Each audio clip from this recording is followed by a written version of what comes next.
Alors, ok, ça tourne. Ah ben on est bien posé là. Bon, j'espère que vous allez bien. Aujourd'hui on se retrouve pour une vidéo un petit peu particulière parce que pour une fois, ce n'est pas vos installations et vos salles de cinéma que je vais critiquer et que je vais regarder en détail, c'est la mienne. Voilà, je vais vous dire un peu ce que j'en pense de ma salle de cinéma et surtout les points négatifs, vraiment, parce qu'il y en a pas mal. Donc c'est un exercice assez compliqué pour ma part parce que c'est un aveu de faiblesse, clairement. Voilà, qu'on se le dise. On va un peu voir ensemble eh bien, toute ma salle de cinéma, tout ce qu'il y a autour. Et je vais vous montrer les choses que je ne ferai plus, les erreurs que j'ai commises et que j'essaierai de plus faire. Et je pense que ça peut vous aider pour certains qui se lancent dans des projets de salles de cinéma, soit fabriqués par leurs soins, soit effectivement fabriqués par des professionnels. En tout cas, eh bien, pour ma part, ça a été une installation réalisée entièrement par mes soins, grâce bien entendu à des amis que je remercie d'ailleurs. Et eh bien, au fur et à mesure, je l'ai étoffé en termes de matos, etc. On va voir tout ça. Mais le but de cette vidéo, c'est bien entendu de faire le point de ce que je peux améliorer et de ce que je ne supporte plus dans cette salle de cinéma. Avant de commencer cet exercice très compliqué et très périlleux, parce que j'en connais qui vont m'assassiner dans les commentaires, et en regardant cette vidéo, il y a des poils qui vont s'hérisser. Je le sais très bien, mais donnez-moi de la force, du courage, n'hésitez pas à vous abonner et à liker cette vidéo si ça vous plaît. Donc je vais changer de sens la caméra et je vais vous montrer en live direct ce qui va pas. Alors voilà, c'est une salle d'environ 40 mètres carrés, mais qui se divise en deux parties. Donc il y a la partie home cinéma qui se trouve juste ici, où j'ai tout mon matos, hein. Je pense que ceux qui me suivent, vous connaissez ce matériel. Et derrière, on retrouve mon bureau, avec notamment plein de produits là que j'ai à tester, et puis des produits que je n'utilise plus. Et puis, et bien là où je monte mes vidéos, là où je fais mes petits lives. Voilà, ça c'est une pièce en tout qui fait 40 mètres carrés. Donc à peu près 20 mètres carrés pour tout ce qui est home cinéma et 20 mètres carrés pour la bureautique. L'un des premiers problèmes que j'ai rencontré quand j'ai fait la salle de cinéma, c'est le plafond. Et oui, j'ai fait avant ça, de prévoir cette salle, j'ai fait une isolation, on va dire, thermique. C'est une isolation à 1 €, vous savez, ils font ça, ils rénovent les caves et ils mettent du polystyrène de 10 cm. Et ben là, 10 cm, c'est quand même énorme. Et ce qui fait que j'ai plus beaucoup de place. En clair, je touche le plafond, voilà. Et donc, moi qui suis assez grand, je mesure 1,88 m environ. Et bah là, on est à 1,90 m avec les cheveux, la coupe de cheveux, je frotte. Alors, vous allez me dire, oui, mais quand tu es assis, c'est pas grave. Non, c'est pas grave du tout quand je suis assis. Mais quand je suis debout et quand je me balade, c'est assez compliqué parce que je frotte un peu partout. Alors oui, ça a certains avantages, notamment sur l'enveloppe sonore, vraiment la sonorité générale de la pièce. Le fait qu'il y ait un bas de plafond, eh bien, il n'y a pas trop d'écho, ça se balade pas n'importe où, on n'a pas besoin d'énormément de puissance ou de volume sonore pour remplir toute la pièce. Et le son ne part pas en haut si vous avez une pièce de 3 ou 4 mètres d'auteur sous plafond. Là, eh bien, tout est bien condensé, on va dire. Donc ça, c'est plutôt pas mal au niveau acoustique, enfin je trouve. Après, s'il y a des professionnels d'acoustique parmi vous, dites-le moi. Mais là, on est plutôt pas mal. Ensuite, ce qui me pose problème, c'est cette fenêtre-là qui est vraiment immonde. Je suis obligé de la cacher. Et oui, je suis en sous-sol sous-enterré. Alors ce qui est pratique, c'est que je peux ouvrir la fenêtre, bien entendu, même en grand. Mais c'est un peu emmerdant, quoi, quand même. J'aurais préféré ne pas avoir de fenêtre. Alors la clôturer totalement, ça, c'est un petit peu chiant, parce qu'il faut quand même un petit peu que la salle respire. Là, on est environ 66% d'humidité. Bon, ça va. Bon, ça va. Je vis pas non plus sur une île à La Réunion ou quelque part où il fait ultra humide. Alors je peux un minimum gérer l'hydrométrie de la pièce, notamment avec des appareils qui sont faits pour déshumidifier la pièce. D'ailleurs, je pense que je vais investir là-dedans parce que c'est très pratique. Ensuite, truc tout bête, mais ça manque de finition, tu vois. Là, il y a des petits câbles qui traînent.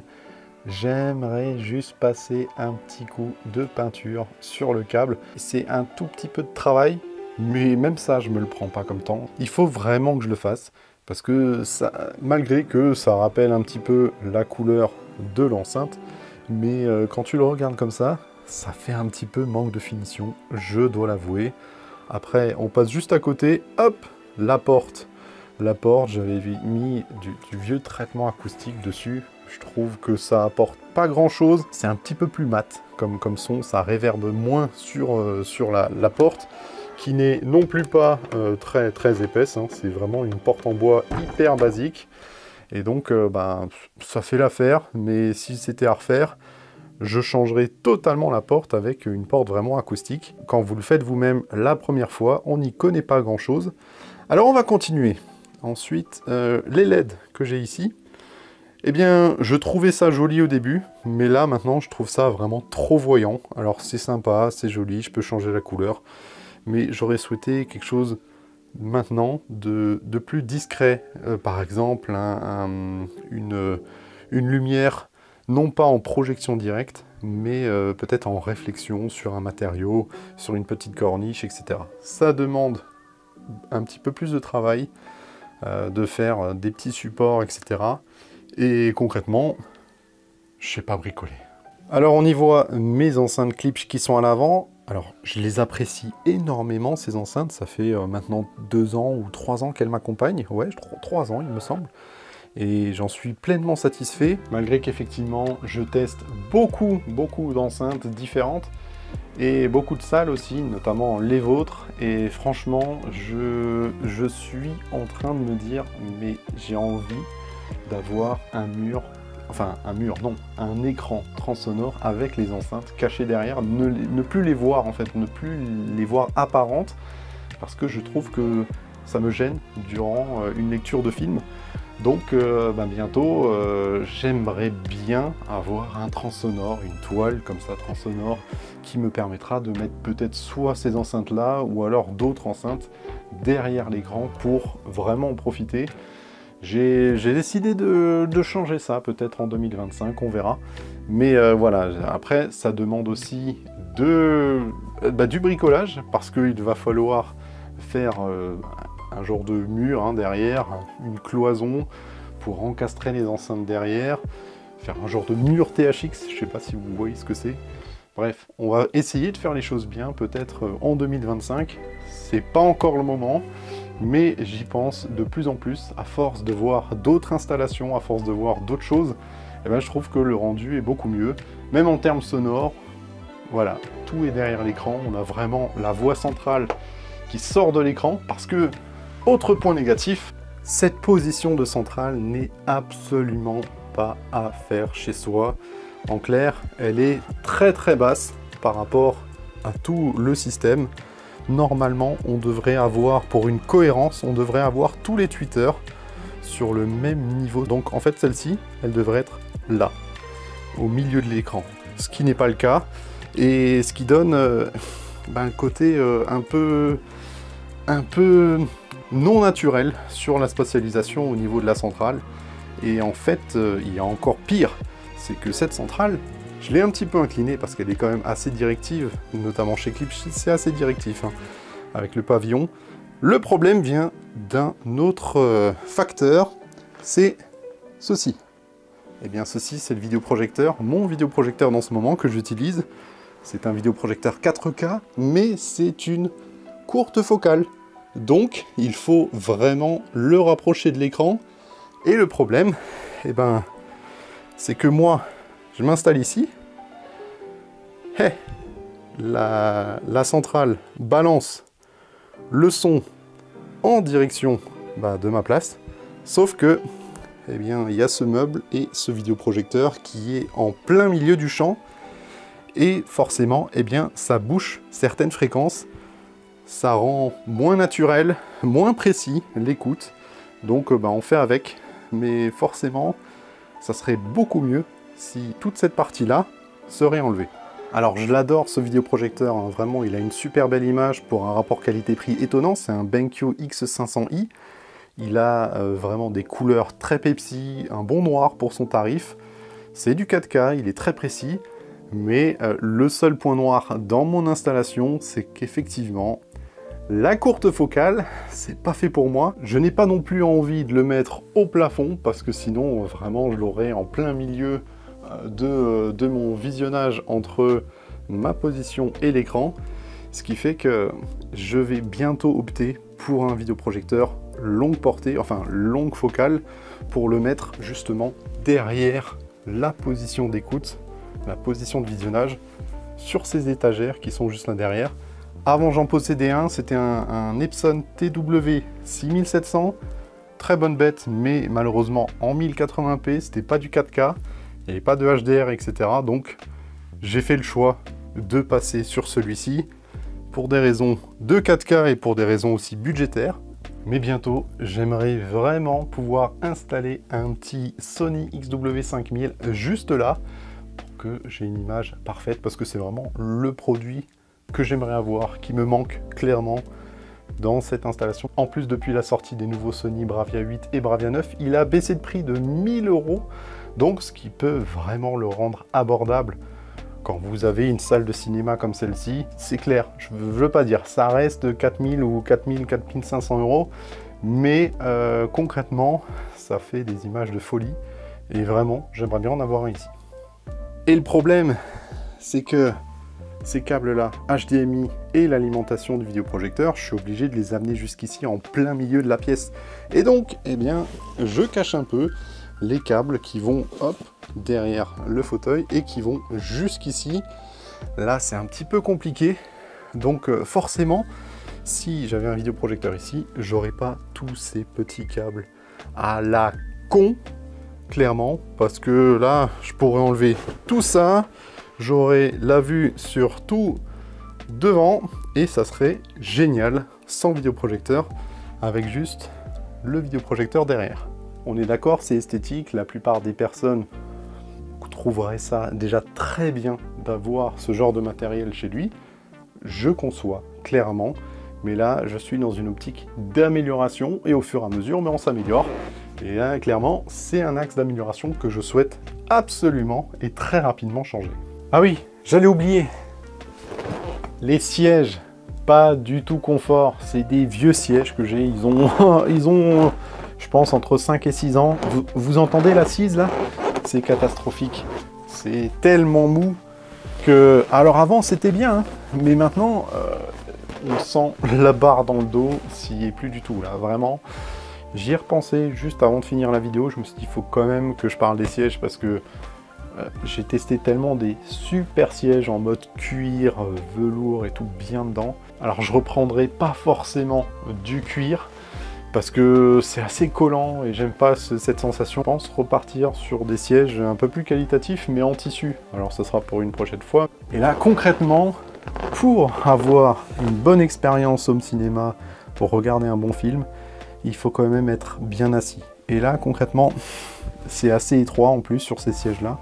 C'est des sièges que j'avais acheté 300 € les deux ou les trois je crois que c'est des Vidal XL si je me trompe pas.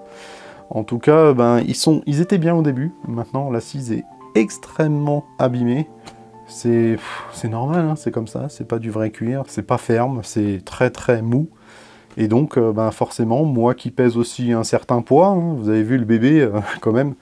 Donc là, ben, il faudrait que je change de siège. J'ai envie de les dégager et de prendre un canapé, comme ça, tranquille, en mode allongé. Mais bon, il faudrait que je dégage le meuble qu'il y a devant. Parce que là, celui-là, j'en peux plus. Autre chose que je veux plus faire.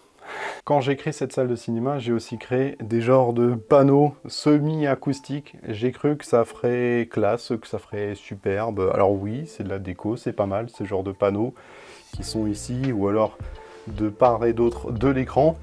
Mais personnellement, voilà, si aujourd'hui je devais le refaire, je referais totalement différemment et je ferais faire du traitement acoustique directement sur les parois, sur les murs, etc. Parce que après avoir testé pas mal de salles, chez vous aussi, hein, eh bien, je me suis rendu compte que le traitement acoustique, ça faisait partie de au moins 70% du rendu final d'une installation.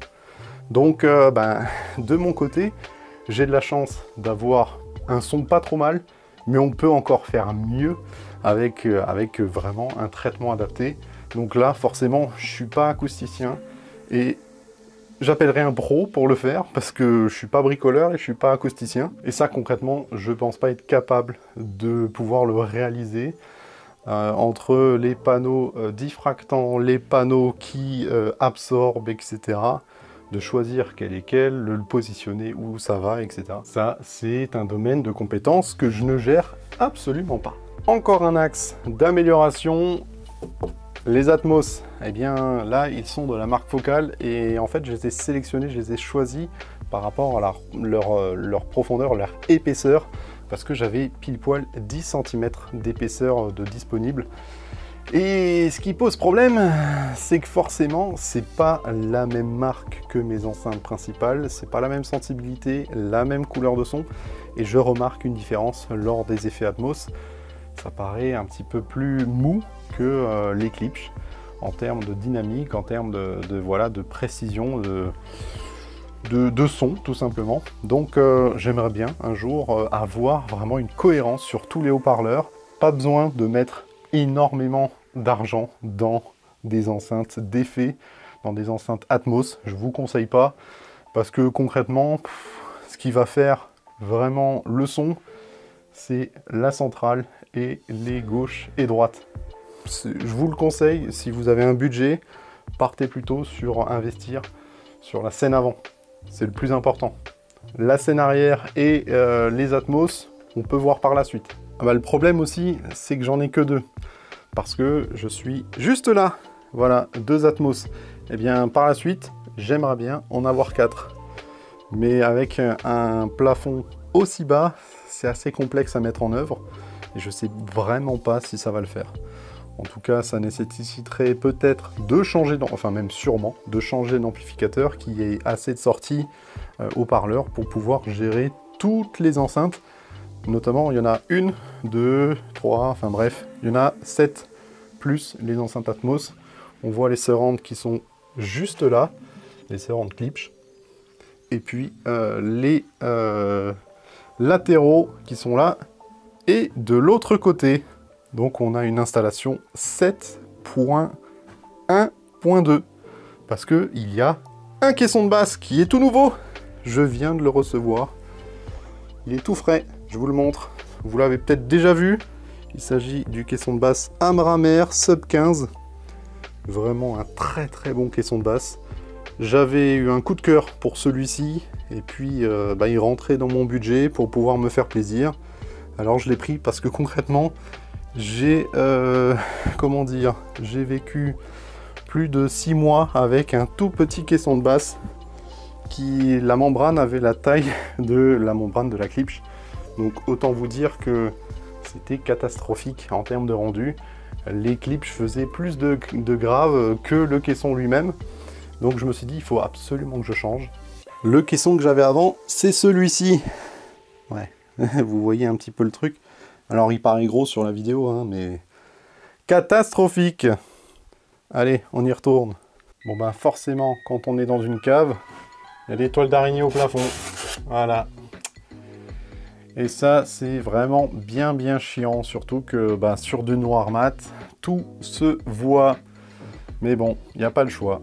Et puis là, ça manque aussi de finition. Il faut que je retape tout un peu là, au niveau de la porte, mettre un petit coup de peinture. Ah, j'ai tellement envie de changer plein de choses sur cette installation. J'ai tellement envie de me faire plaisir et de plus être frustré par certaines choses. Au niveau matos, je suis plutôt bien loti, je trouve, en termes de rendu sonore aussi, ça me plaît bien. Depuis l'acquisition de mon nouveau caisson de basse qui est là-bas, je trouve qu'il y a pas mal d'améliorations en termes d'image que je peux faire, en termes de qualité d'image, mais aussi qualité de son. Mais il faut quand même, à partir d'un moment, quand tu veux progresser en qualité de son, même en qualité d'image, tu dois mettre un certain prix. Hein. Parce que l'ampli que j'ai, c'est un Arcam AVR 390. C'est quand même une génération assez... ouais, c'est pas récent non plus, mais il fait l'Atmos, il fait tout ce qu'on lui demande. Mais il y a quand même mieux. En ce moment, j'ai ce petit JBL qui est juste là, ampli JBL, qui vient de sortir, et je suis en train de le tester. C'est le MA 7100 HP, avec une platine aussi, une vieille platine Panasonic UB 9000. Non, c'est UB 900, pardon. UB 900, UB 9000, mais non, qu'est-ce que je raconte? J'aurais bien voulu l'UB 9000. Hein. Et puis cet ampli de puissance, qui est un Rotel RB 980BX, qui me suffit largement pour alimenter les colonnes ou d'autres enceintes, etc.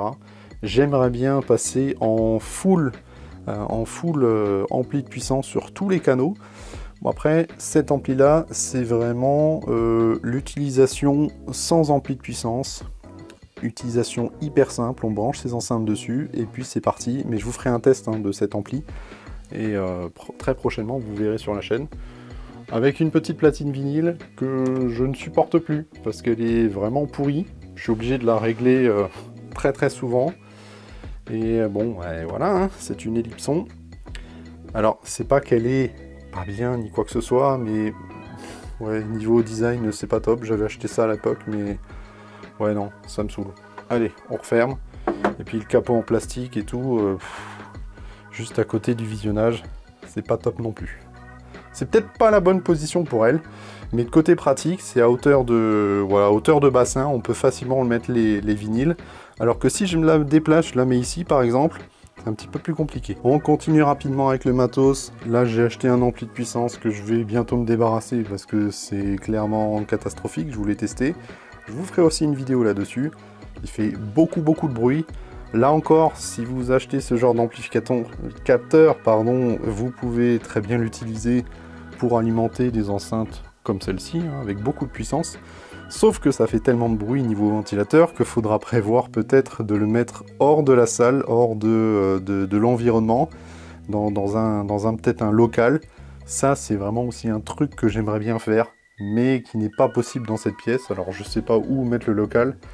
En tout cas, c'est vraiment très pratique d'avoir un local déporté pour pouvoir mettre tout le matos à l'intérieur. Et puis le Zapiti Neo qui me permet de lire tout ce qui est dématérialisé. Je vous montre rapidement mon ampli. Voilà, AVR 390 qui, en attendant de tester le JBL, eh bien, il se retrouve sur une petite étagère. Et puis vous voyez, du bordel, notamment des produits que je dois tester. Donc là, on a le JBL.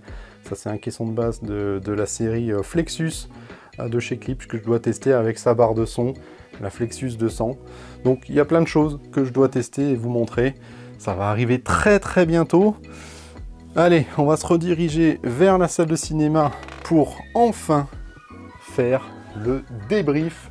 Je vais tout dire. Principalement, je suis satisfait de ce que j'ai pu réaliser, de ce qu'on a pu réaliser avec mes amis. C'est pas tous les jours qu'on a une salle de cinéma chez soi, et je suis très content d'en avoir une.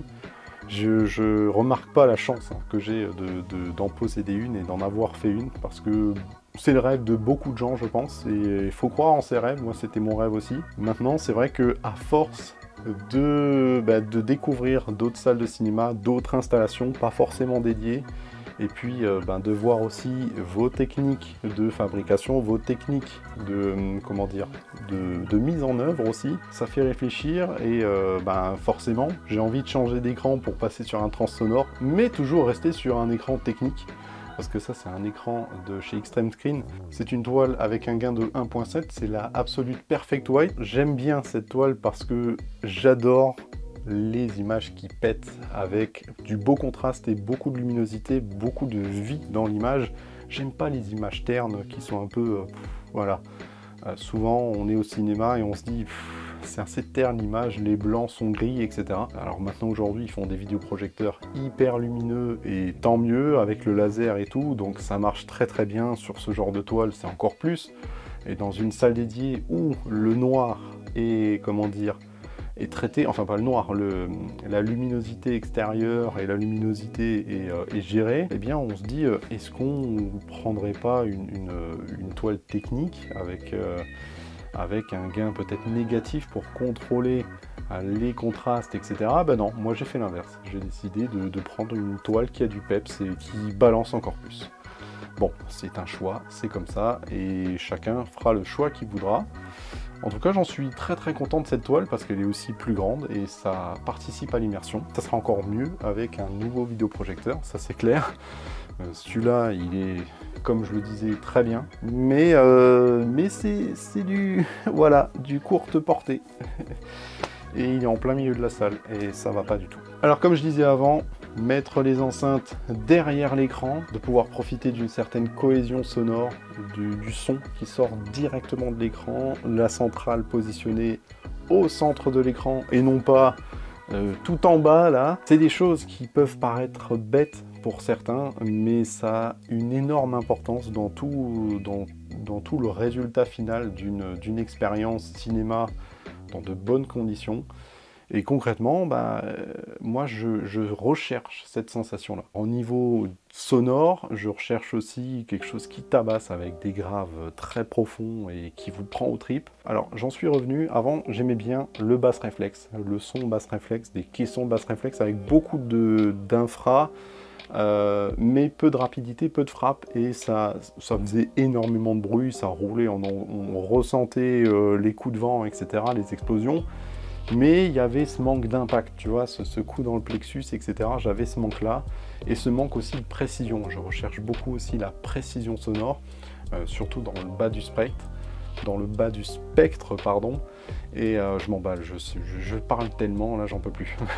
Et en fait, je l'ai retrouvé avec des caissons clos, tout simplement. Là, j'en ai pris un, mais par la suite, j'aimerais bien en prendre un deuxième pour avoir aussi une cohérence en termes de graves. Donc je vous conseille, quand vous faites une installation home cinéma, commencez par un caisson et un gros caisson, et par la suite, eh bien, mettez un deuxième.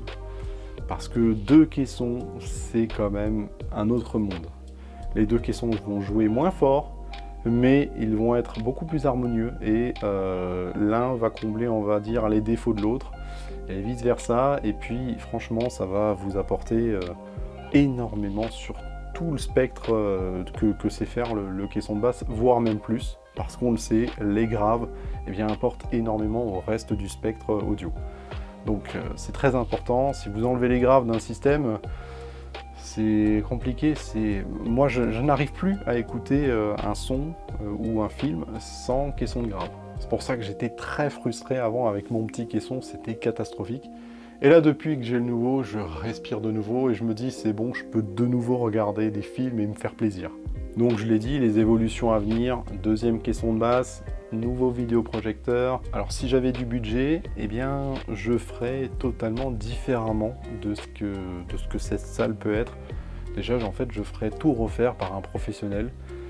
Malheureusement, c'est le budget qui planche un peu chez moi, mais concrètement, tout ce qui est traitement acoustique, tout ce qui est mise en place des enceintes avec le mur acoustique derrière, avec les enceintes encastrées, etc.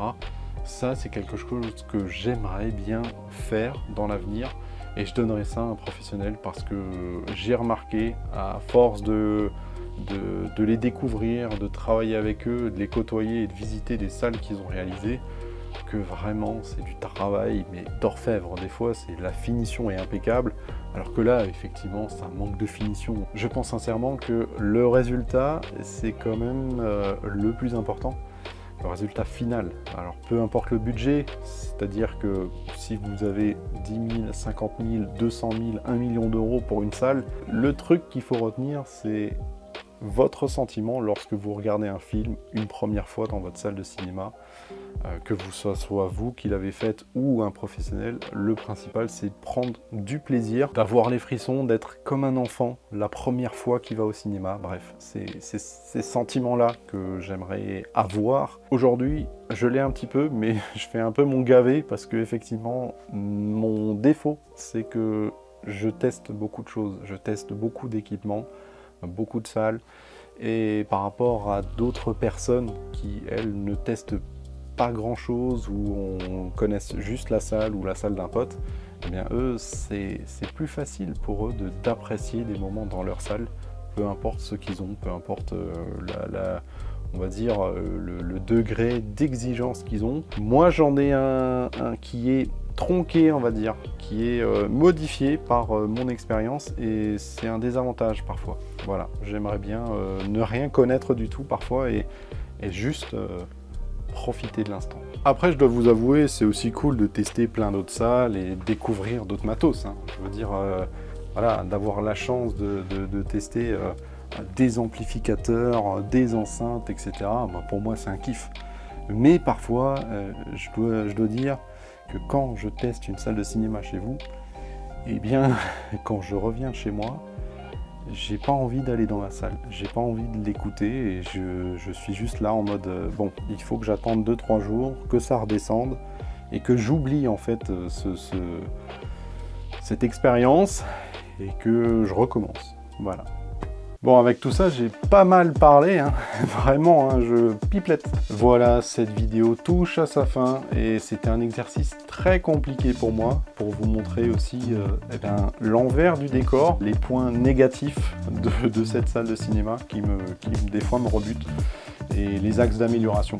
Je pense que c'est important aussi de se remettre en question et de pas se dire tout le temps « ouais, c'est moi qui a la plus grosse, avec l'équipement de malade, etc. » Principal, je le répète, c'est que vous fassiez plaisir avant tout.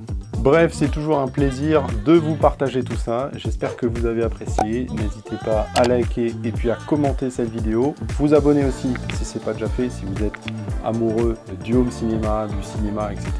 Ou tout simplement si cet univers vous intéresse, eh bien, je vous invite à vous abonner. Et on se retrouve très bientôt pour une nouvelle vidéo sur, forcément, sur ce thème. Allez, salut Bissom!